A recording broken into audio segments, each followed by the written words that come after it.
the word that springs to my mind is responsibility, because once we accept that responsibility for the direction that we're heading, for our current circumstances, then we can move forwards, right? To create the life that we want. Are you frustrated with staying in your lane? With a structure that ignores what you're actually good at, your passions, your ideas, your potential? The world of work is changing, not tweaking, changing fundamentally. And the people building what comes next are already here. Network First Podcast goes inside the Network First Manifesto community. The change agents, builders, and project catalysts who are replacing hierarchy with human connection and making it work. This is where the future of work meets human connection. Welcome to Network First Podcast. Well, I am very privileged today to be joined by Dawna Jones, and we're here to talk about Vital Cartography. It's lovely to see you, Dawna. And before we get into networks and all this sort of good stuff, and you can tell me all about your project that you've launched, what is making you happy at the moment? I think the short answer to that is two things. Number one, horses. I'm working on a horse farm at the moment, and it makes me happy to go out and say hi to them every morning. And they are who they are, each one with their own character and personality. And the other thing that makes me happy is bringing that part of the experience, that exchange, into our conversations, and networks. And just, it's been a while since we've been able to bring what's been running behind the scenes in the world and bring it forward and be able to talk about it openly. I've been at this for 20 years, and I am so grateful that we are in a place where we can talk about things openly, freely, and in an exploratory way without the ego stuff to be right or wrong or whatever. Yeah. Right. Thank you. Right. Absolutely. I mean, I know that we've known each other for a long time, and you actually wrote the book Decision Making for Dummies, which is fantastic. And and we've done a lot of interviews together. I learned a lot from when I spoke to you, actually. And you've got an amazing work history that sort of goes into hundreds and hundreds of workshops, governmental stuff at top level, and kind of getting to grips with that in relation to sort of Network First Manifesto and networks is an interesting challenge, right? So why did you first join Network First Manifesto then? That's my question. Well, it was a no-brainer because back in the mid-2000s, first of all, I'm a professional facilitator by trade. That's what I did. And I worked across sectors. And so in every sector, you could notice, first of all, there was a mindset that went with it, and a set of, a frame of attitudes or a frame of belief systems on what could or could not happen.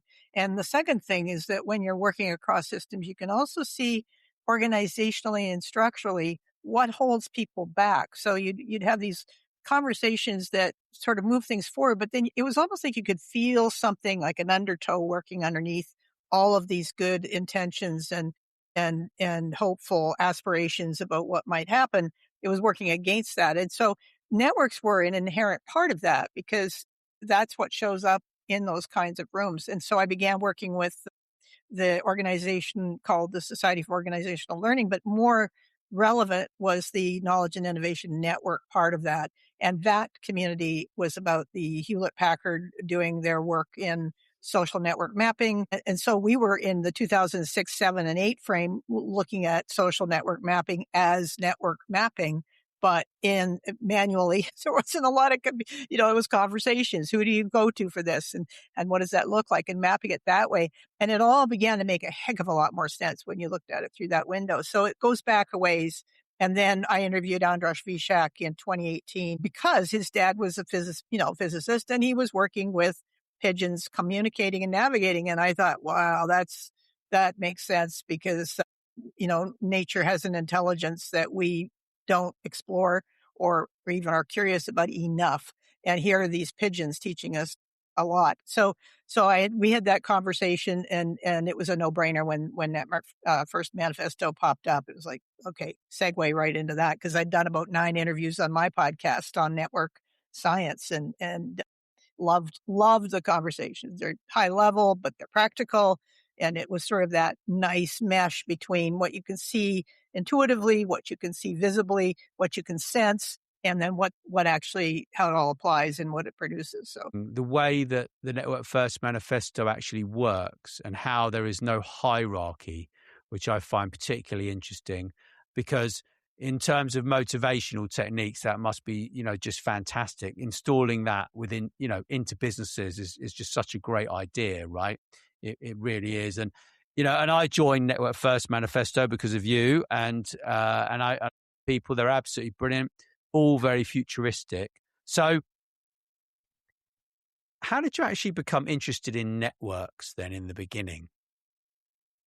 again, I think it goes back to that facilitation experience, because things were getting done without the hierarchy, without the autocratic or the authoritarian definition of hierarchy. I mean, hierarchies are in nature, so they're all part of nature. We demonized hierarchies for a while, and it was convenient but not accurate. So hierarchies exist in nature, they exist in organizations, but how you use them is different. So in organizations, we're using them as a centralized authority, autocratic, but in reality, it's a dynamic, very dynamic, movable networks. And I love this, networks of trust. Who do I trust to go to for this or that? And that's really what we need in organizations that are going to be adaptive. We need enough trust in the cultural context, in the cultural conversations, so that the hard stuff doesn't get buried, doesn't get minimized or sidetracked because we don't want to deal with it. It's inconvenient to think too hard. But you put them out in the open, you talk about them, and you work them through it. That takes trust. That level of tension that is created when old systems meet, actual realities, the real realities of complexity. You got to have the both the courage and the commitment to work your way through it. Plus, if you look at a spider's web, you can't miss it. It's just there's so much strength in spider silk that when you look at a spider web, you think, wow, that's the web of life. That's the web of, spider web. And that is the nature of networks. They are interconnected and interwoven. Your sound's off, still off. There we go. Can you something? Hello? Hello. Hello? Hello. Hello. Hold on. There. Hello. Okay. Are we back on? Yeah. Sorry. I will edit that later. I always say the word edit very loud because then I can go back and just edit. It's not a problem. It's just annoying, right? Because half of it's with and half, it is what it is. We encounter these problems in life. Annoying. It's a challenge, Dawna. It's a challenge. So yeah, and it's annoying. I mean, I couldn't really concentrate on what you were saying, so you have to bear with me. So let's get on to photography, and let's talk a bit about that and your project and why it's amazing. Why did you launch Vital Cartography? Why are you the project catalyst? What occurred in your mind, and what is it first, I think, is probably the most important thing. Yeah, thank you. Vital Cartography was born out of the recognition that things are fractal. So when we look at complexity, and I think what really inspired it is health, because we have 11 body systems, and we tend to think of them as individual. The healthcare system is designed as them being, individual systems. Can you just explain what's a body system? Sorry, I don't know well, at all. Digestive, endocrine, digestive, lymphatic, circulatory. Each of those systems run keep our bodies healthy. And we tend to think of, you tend to think of if your lung thing, well, then it's a lung problem. It's a respiratory problem. We don't necessarily recognize that the context you're in has an impact on your respiratory system. Maybe it's thought process as well. So emotional energy has an impact on your health and well-being. So it's a much bigger interconnected system than just 11 different body systems, which in fact talk to one another. And I think the light went on for me when I was talking to somebody who's in the healthcare business, and they just gotten the COVID vaccine and were shocked to find out that the first people to get compensation were, at least in Canada, was someone with Guillain-Barré, which is a nervous system breakdown. And it made sense. My father had had that many years before. It had nothing to do with vaccines or anything. But it was just the idea that, well, she said, why would that happen? Why would the nervous system have breakdown over a shot? And I thought, whoa. So what we're doing then is, by separating all of our things into silos, we're forgetting that they interact and talk to one another. And that's what makes it all work. So that's where that was the inspiration. And then it mapped logically from from an individual to an organization, the respiratory system from an organization, the heart of an organization, the cardiovascular system, each one. And then, of course, that migrates to the planetary scale, the lungs, the Amazon rainforest being the lungs. So that it was a bigger idea than it is now. It kind of shrank down to what could you put on the ground? And what you could put on the ground is body systems, agency. You can control, you can work with your own health by making certain decisions. And so that's how it began. And then it sort of went from there into sound, visual, interactive, immersive. And the blessing is with some phenomenal artists who step forward to say, I'd like to be involved in that, because we're really talking about the emotional interoception, the emotional state that you have, the whole sensory capacity of a human being as it maps out into vitality and well-being. So there you go. That's what we're doing. But it looks like an installation of sorts, where you walk in and your mood dictates your frequency, your musical note. And then that dictates, it's related to color. So mapping through color. And then from there, it's the state, like the idea would be stations with five out of the 11 systems, because 11's too overwhelming. But 5 systems in particular were hit by stress. And so we're working with those 5 systems. And at this point, it's and then it scales up to the planetary level after a practice run on how do I keep myself healthy. So it's a complex set of interactions. I'm working on the planning funding now to get that nailed down and sort of get the specs laid out, and then we can take it out to actually put it in an installation. But the outcome would be people would walk in and find out how they could play essentially into how they would maintain health and vitality, and at their personal level, and then extend it up to a planetary level. We just sort of skipped the business side of it altogether and went for the planetary side. I mean, it sounds like the business side of things could be quite an interesting angle for that, actually. Just from my sort of point of view. I mean, look, everybody needs all that stuff, right? And is that because you've spent your whole life kind of focusing on your health and that you want to impart that to other people? Is that the sort of motivation for you? That's a really good question. Well, for me, the health part of it is single parent, running my own business. You can't get sick. That's just the bottom line. You just can't. There's nobody that's going to pick you up and cover you. They're not going to pay you to get sick. It's just not going to happen. And so staying well was sort of the only way.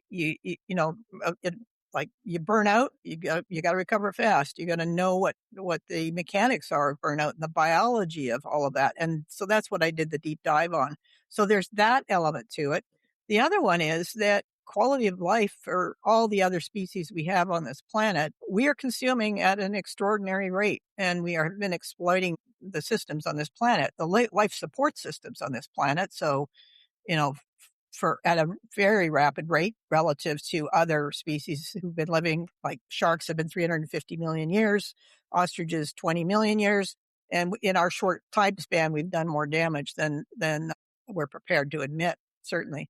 So I think it's overall health and vitality of a living system. And it starts with us. If we can maintain our own health and know how to do that, then we're in a better position to work and support a shift in health and vitality of all the rest of the systems we rely on. But otherwise, we just keep using them and exploiting them. Does that make sense? Yeah, absolutely. It makes sense. Sure, right? Without your health, you can have as much money as you want, right? But if you don't have your health, then what's the point of it? It doesn't. It's irrelevant, isn't it? At the end of the day. Yeah. Yeah. And And Steve Jobs pointed that out. I mean, here's a guy super successful. who's that? Sorry. Steve Jobs from Oh, Apple. yeah, he did.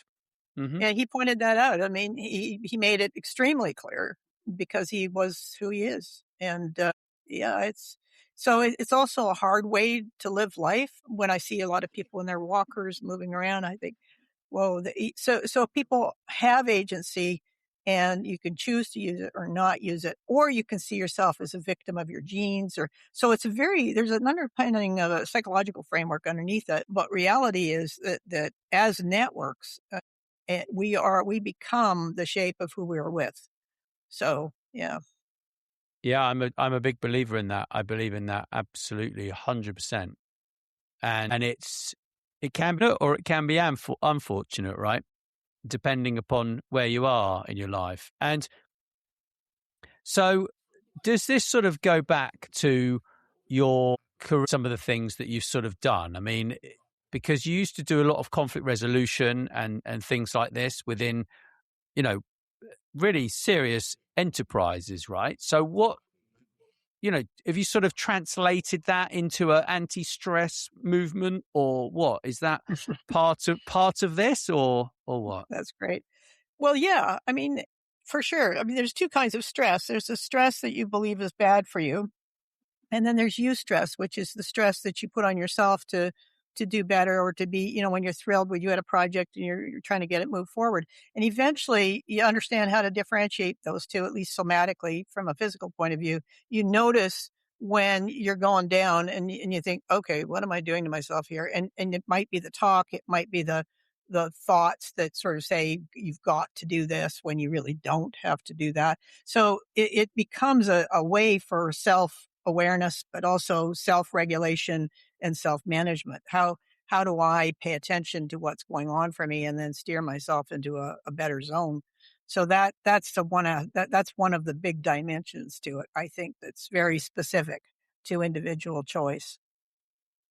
That's very interesting. And obviously that relates deeply to the decision-making work that you've done, because you're making a decision, right? Like you're like, okay, I'm stressed. I can feel it in my heart. I'm stressed out. I think I'm going to die.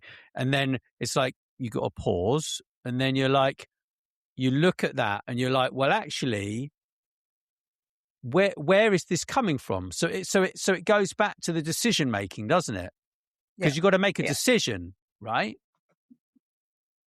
Yeah. And, and when you say that, I'm thinking of when I wrote Decision Making for Dummies, I walked onto an Airbnb in Ojai, California, and there was a bunch of people sitting outside. And they said, oh, what are you working on? And I said, I'm sort of writing a book on decision making. And they said, what do you think is the most important part of decision making? And I thought, whoa, that's a pretty darn good question to be popped out casually across the courtyard. And I said, awareness, self-awareness. And contextual awareness, I would add. But I just used the word awareness in that moment.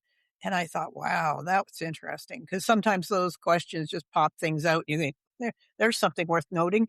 So, but Right. It is that, as long as you're on autopilot, you're a bit reckless in your decision making. And because you're running the whole thing off of a set of assumptions that may or may not, and most likely aren't true. And so, it is that capacity to step back and look at things more reflectively and say, well, what do I really want to do with this world that I'm in? And is this am I being aligned to myself, with myself? And you can't do that without a healthy body system, because you need those resources, and you're phenomenally active. So you know how that works. You've got to keep the body engaged. Without that, all the thinking we do in the world is not going anywhere. Yeah. Yeah. I know. It's brutal, absolutely brutal, right? But it also regulates your hormones. There are just so many pluses for exercise that, but unfortunately we've got the drug industry, and then we've got ineffective is the word I would use for doctors in the way that they recommend people take medication without understanding actually have and how to combat it, right? So, I mean, in theory, what you're saying here really would be very helpful, probably as masterclasses for coaches. Actually, you could probably sell this to coaches. Coaches would benefit from upskilling. I think that a lot of coaches are also they're ineffective when it comes to encouraging to take exercise. And I think having a process to help them would be very useful. So I can see a lot of applications for this, Dawna. I think it's very exciting. I think it could most certainly scale up in businesses, and you could do a train the trainer and that kind of stuff, because it's a necessity. This is the point. And actually, within enterprises, they don't want people to be sick, right? They don't want people to be depressed. They want high productivity. So what you're saying here makes a lot of sense to me. You sort of wanted to add before we wrap up on that? Not really. I mean, I know what I described as complex in its framing. It's sort of by definition complex. But when you sit in the middle of that complexity, a lot of clarity comes out. And it comes out not by mentally forcing it. It comes out just by observing what shows up. And that's where you have the greatest agency in your own self-management and self-regulation is knowing what you can do to change the environment that you're in so that better things happen, change your thinking process so that better things happen. You know, there's just so many layers of agency that someone has that both constructs resilience, but it also constructs a wider understanding of who am I and what's my place in this world. It's very profound, very profound. We could play a game of bat and ball on that one. I'm right, because it's word that springs to my mind is responsibility. Yeah. I talk about this stuff all the time with my mentor, Stephen, and responsibility is the ultimate, right? Because once we accept that responsibility for the direction that we're heading, for our current circumstances, then we can move forwards, right? To create the life that we want. We can move forwards, right? To create the life that we want. And I actually think that it goes and it fits extremely well with the Network First Manifesto codec, which is being created, and how that actually could be an entire bolt-on or, you know, another framework that actually could be built. And I'm particularly interested in it. I think it's very important, and, you know, but it's painful as well, because, you know, your ego doesn't like to accept when you're wrong. And this is a sort of very difficult battle that one has, is kind of how I would describe it. Yeah, no, it does mean a real frank conversation with ego, and a change in the relationship with ego, because ego at a lower level is about, you know, who am I in relation to other people. And it's about, you know, I'm better than or whatever. But as you move up and you're in solid security in your relationship with your ego, it turns more into strength and trust and comfort in being in your own skin.